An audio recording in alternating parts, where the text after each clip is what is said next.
നമസ്കാരം. ഇന്ന് നമ്മൾ ചർച്ച ചെയ്യാൻ പോകുന്ന സബ്ജക്റ്റ് ഗ്രഹങ്ങളുടെ ഏറ്റവും ബലമുള്ള രാശിയായിട്ടുള്ള ഉച്ചക്ഷേത്രം, അതുപോലെ ഒട്ടും ബലമില്ലാത്ത രാശിയായിട്ടുള്ള നീചക്ഷേത്രം.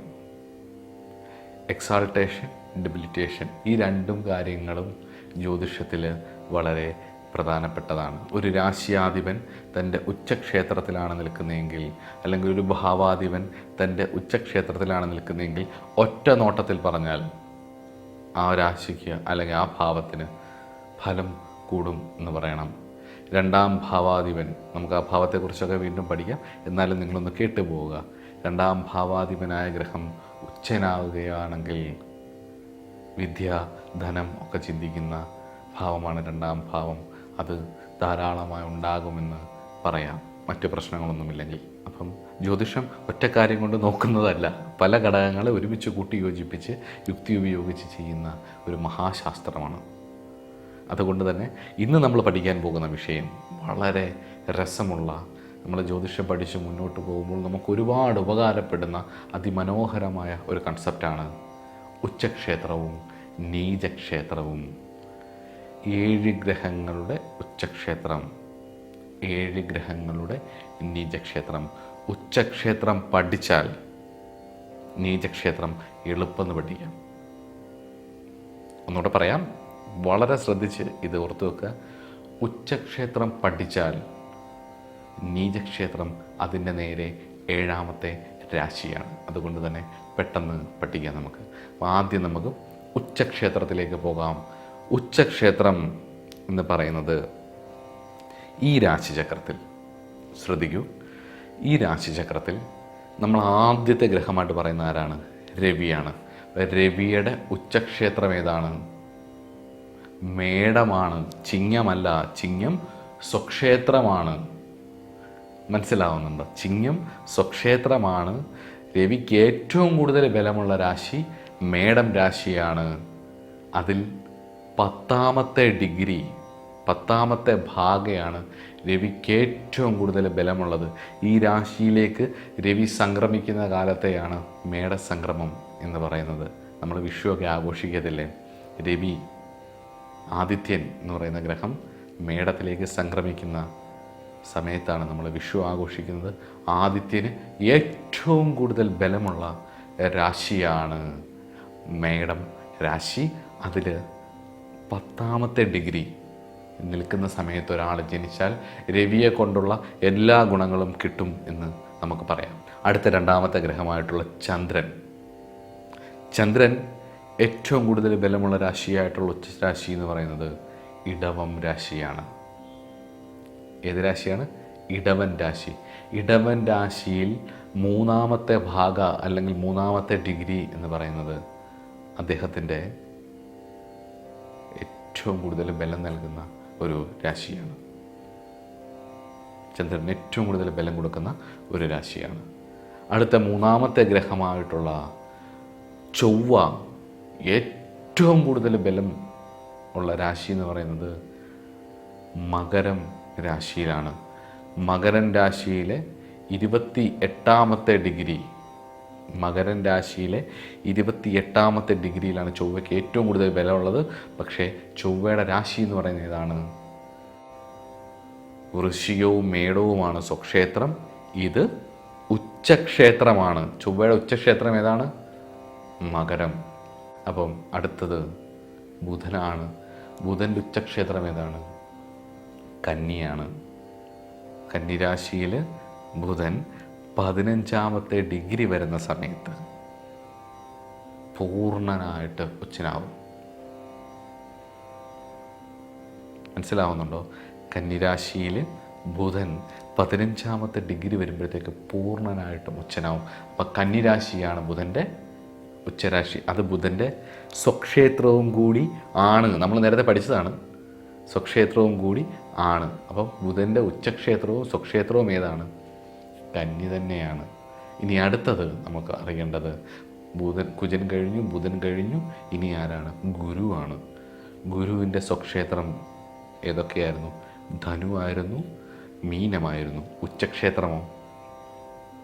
എന്നാ പിടിച്ചു, കർക്കിടകമാണ്. കർക്കിടകൻ രാശിയാണ് ഗുരുവിൻ്റെ ഉച്ചക്ഷേത്രം. അതിൽ 5-ാമത്തെ ഡിഗ്രി എന്ന് പറയുന്നത് ബുധൻ്റെ, ഗുരുവിൻ്റെ ഏറ്റവും കൂടുതൽ ബലമുള്ള സ്ഥലമാണ്.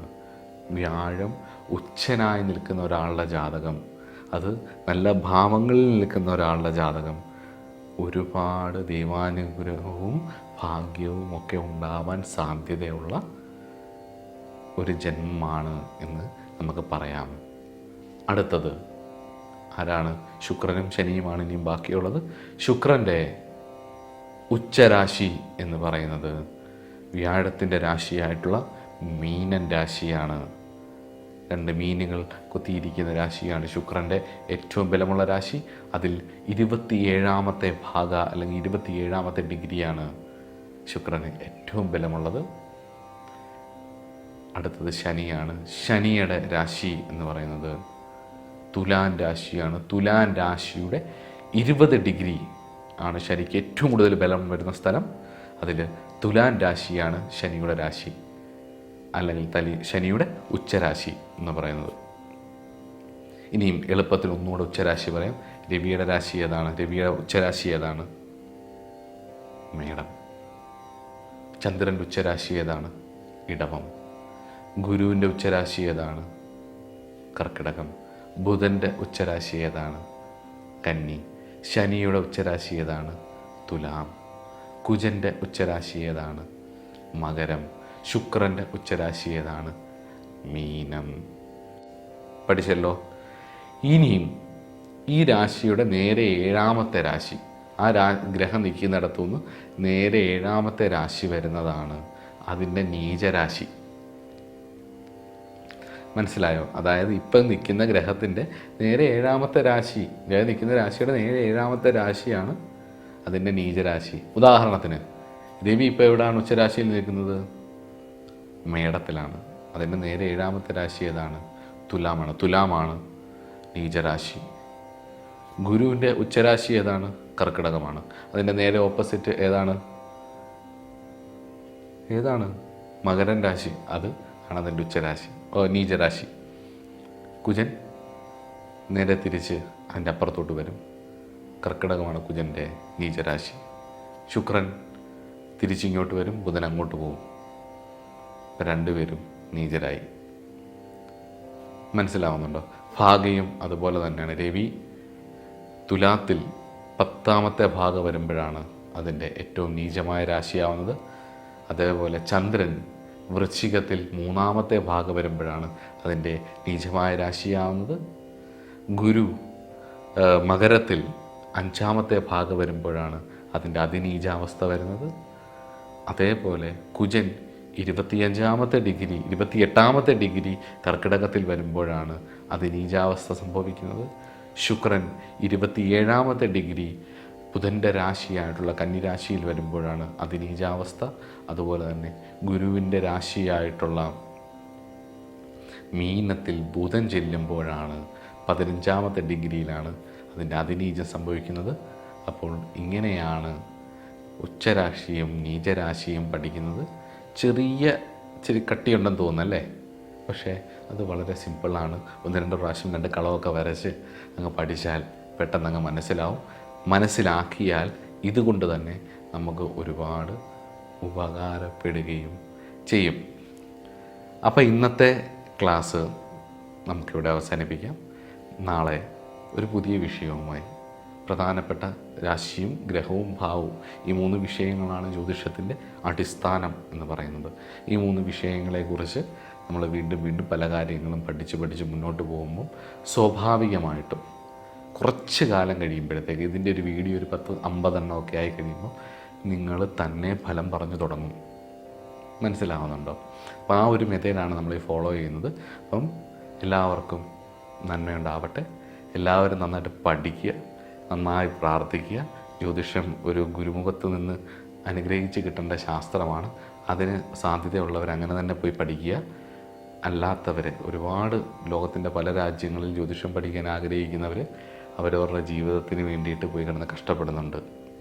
അവരെയും കൂടി കണ്ടുകൊണ്ടാണ് നമ്മൾ വളരെ സിമ്പിളായിട്ട് ഈ ശാസ്ത്രം പഠിപ്പിക്കുന്നത്. അവർക്കും പ്രയോജനപ്പെടട്ടെ എന്ന രീതിയിലാണിത് ചെയ്യുന്നത്.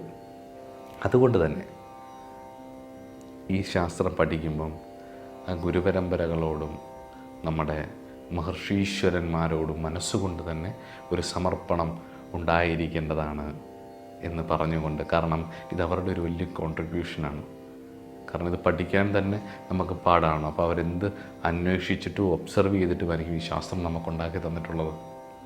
അപ്പം അവരോടുള്ള ഗ്രാറ്റിറ്റ്യൂഡ് കൊണ്ട്, അവരെ നമസ്കരിച്ചുകൊണ്ട് നമുക്ക് അടുത്ത ദിവസം കാണാം. നമസ്കാരം.